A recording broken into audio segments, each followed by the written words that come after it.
Que tus palabras sean mis palabras. Háblame, Señor, directo al corazón. Feliz Pascua de Resurrección. Te habla tu hermano y amigo Dreni del Rosario. Y en esta sección, un solo evangelio, vamos a leer y a contemplar el evangelio que está tomado del día de hoy, 10 de mayo. Y está tomado del evangelio según San Juan, capítulo 15, versículo del 1 al 8. Y toda palabra de Dios la leemos en el nombre del Padre, del Hijo y del Espíritu Santo. Amén. Yo soy la vid verdadera y mi Padre es el viñador. Él corta todo sarmiento que en mí no da fruto y limpia todo el que da fruto para que dé más fruto. Vosotros estáis ya limpios gracias a la palabra que os he dicho. Permaneced en mí como yo en vosotros. Lo mismo que el sarmiento no puede dar fruto por sí mismo si no permanece en la vid, tampoco vosotros podréis si no permanecéis en mí. Yo soy la vid, vosotros los sarmientos. El que permanece en mí y yo en él dará mucho fruto, porque separados de mí nada podéis hacer. Si alguno no permanece en mí, es cortado y se seca, lo mismo que los sarmientos. Luego los recogen y los echan al fuego para que ardan. Si permanecéis en mí y mis palabras permanecen en vosotros, pedid lo que queráis y lo conseguiréis. La gloria de mi Padre está en que deis mucho fruto y seáis mis discípulos. Palabra del Señor. Gloria a ti, Señor Jesús. Habla, Señor, que tu siervo escucha. Yo soy la vid verdadera. Yo soy es una forma de revelación que recuerda el nombre del Dios Salvador que fue manifestado a Moisés. Jesús la aplica a sí mismo. Aquí es seguida de un predicado que especifica su relación con nosotros. Ya ha dicho: yo soy el pan, la luz, la puerta, el pastor, la resurrección y la vida, el camino, la verdad y la vida. Ahora dice: yo soy la vid verdadera. Así como había dicho que Él es el pan verdadero, Él es la vid verdadera, a diferencia de las otras que no producen fruto, así como es el verdadero pan diferente de los otros alimentos que nos hacían, la luz verdadera diferente de otros resplandores que no iluminan. La viña es símbolo del pueblo de la alianza. Aquí la vid sustituye la viña. Se pasa de lo colectivo a lo individual que los representa a todos. Este paso de lo múltiple al uno es fundamental. En el Hijo, todos llegamos a ser hijos, verdadero pueblo de Dios que produce el fruto de la alianza. La verdadera alianza es la que existe entre el Padre y el Hijo, que abarca toda la creación. En la carne del Hijo de Dios se realiza la comunión entre el Creador y la criatura. Termina la historia de infidelidad del hombre que hace infructuosa su existencia. En él finalmente la tierra dará su fruto. Israel florece y brota para llenar el mundo con sus frutos. Mi Padre es el viñador. El que tiene bajo su cuidado la vid es el mismo Padre en su amor a su Hijo. Es ese amor que Dios ha manifestado hacia Israel, que es su viña. Una viña de Egipto arrancaste, expulsaste naciones para plantarlas a ella, le preparaste el suelo y echó raíces y llenó la tierra. Su sombra cubría las montañas y sus ramas cubrían los cedros más altos. Extendió sus sarmientos hasta el mar y sus brotes llegaban hasta el río, dice el Salmo 80. Pero esta prosperidad cesó por la infidelidad del pueblo. En el canto de la viña se dice que Dios tenía una viña en un fértil collado. Él la había cavado y despedragado y la plantó de cepa exquisita. Había edificado una torre en medio de ella y además había excavado en ella un lagar. Pero ella no dio sino agraces. Es grande la desilusión de Dios. ¿Qué más podía hacer a mi viña? que no se lo haya hecho yo. Yo te había plantado de la cepa selecta, toda entera de simiente legítima, pues cómo te has mudado en sarmiento de vid bastarda. Tu madre se parecía a una vid plantada a orillas de las aguas. Era fecunda, exuberante por la abundancia de agua. Tenía ramas fuertes para ser cetros reales. Su talla se elevó hasta dentro de las nubes. Era imponente por su altura, por su abundancia de ramaje, pero ha sido arrancada. Con furor tirada por tierra, el viento del este ha agotado su fruto. Este es el lamento de Dios por su pueblo en el libro del profeta Ezequiel, que lo abandonó a él, que es la fuente de agua viva, para hacerse cisternas grietadas que no retienen el agua. Dios en su amor siente dolor por su pueblo, como lo siente por cada persona y por toda la creación. Es inconcebible para el hombre la pasión que Dios siente por él y por el universo. Todo es creado en el Hijo y con vistas a Él, para que todo a través de nuestra respuesta de amor vuelva a sus principios. Si no respondemos al amor de Dios, es un fracaso tanto para nosotros como para Él. Nosotros fallamos como hijos y Él como Padre.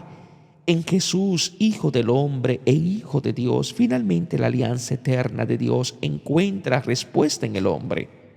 El Padre es comparado con el agricultor, o mejor, con el viñador, trabajador y experto, amoroso y paciente, que cultiva su viña. Plantar la viña es un acto de amor, de esperanza en la vida.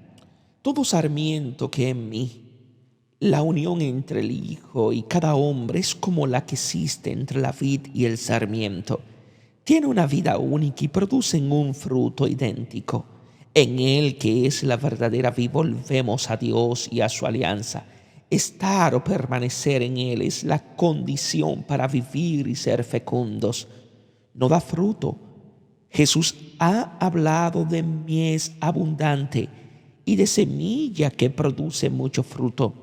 No producir fruto es estar fuera del mandamiento y de la bendición fundamental del Creador, que quiere que las criaturas participen de su fecundidad.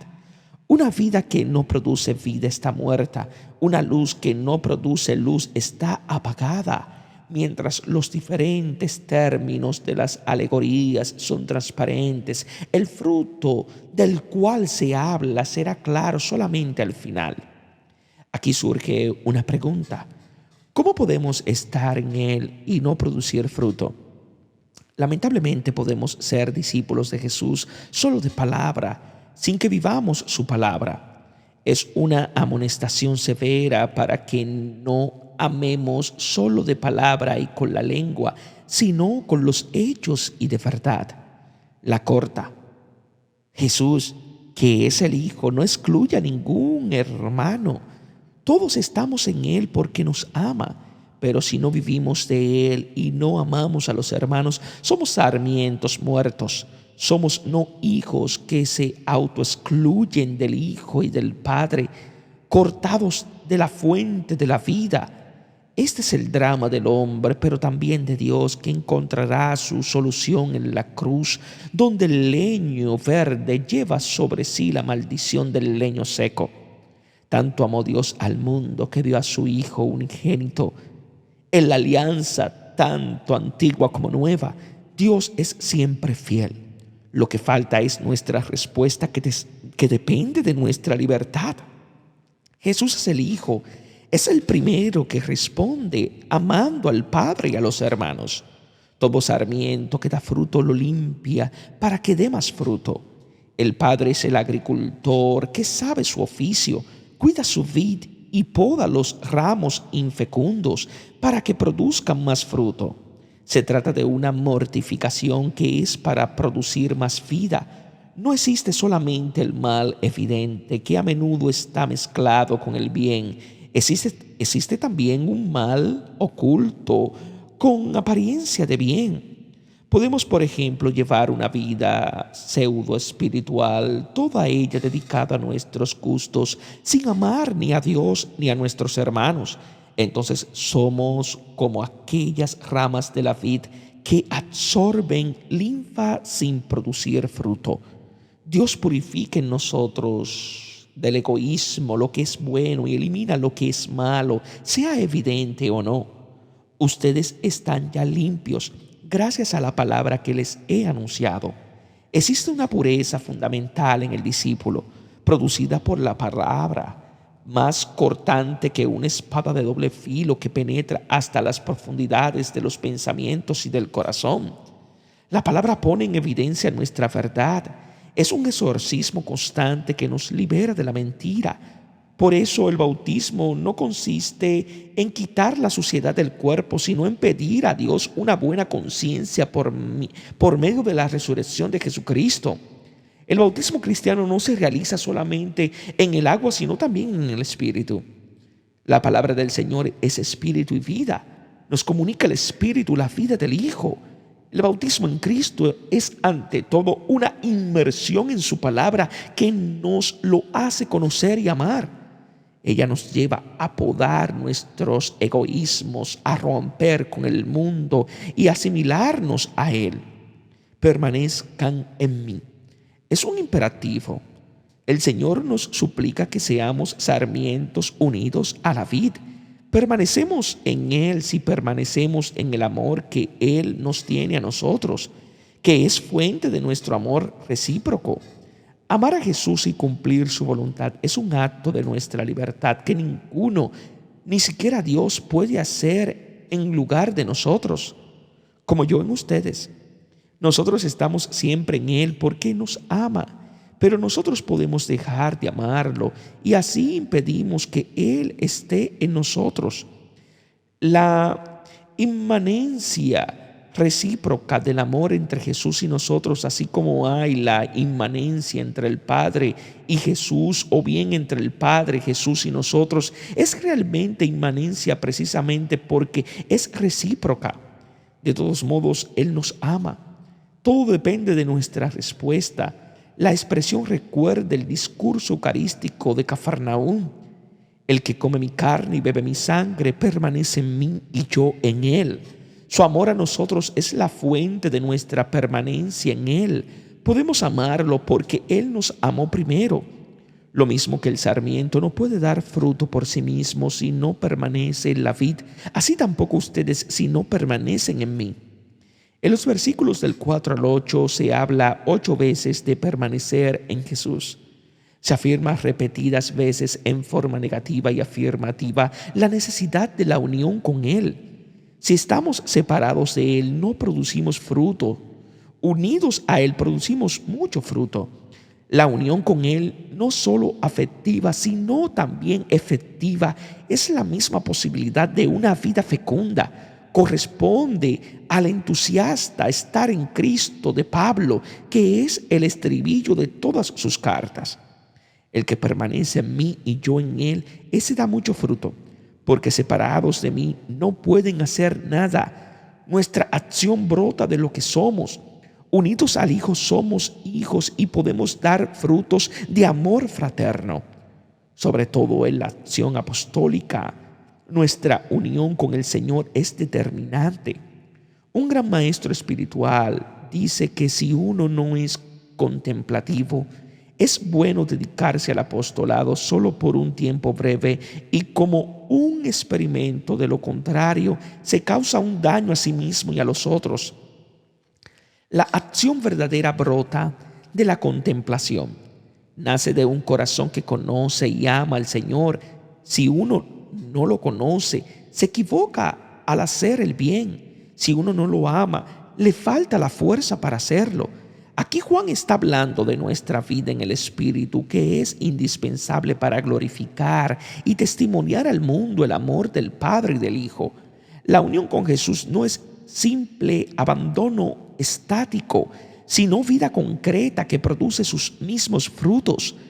La mística del amor y la mística del servicio son inseparables.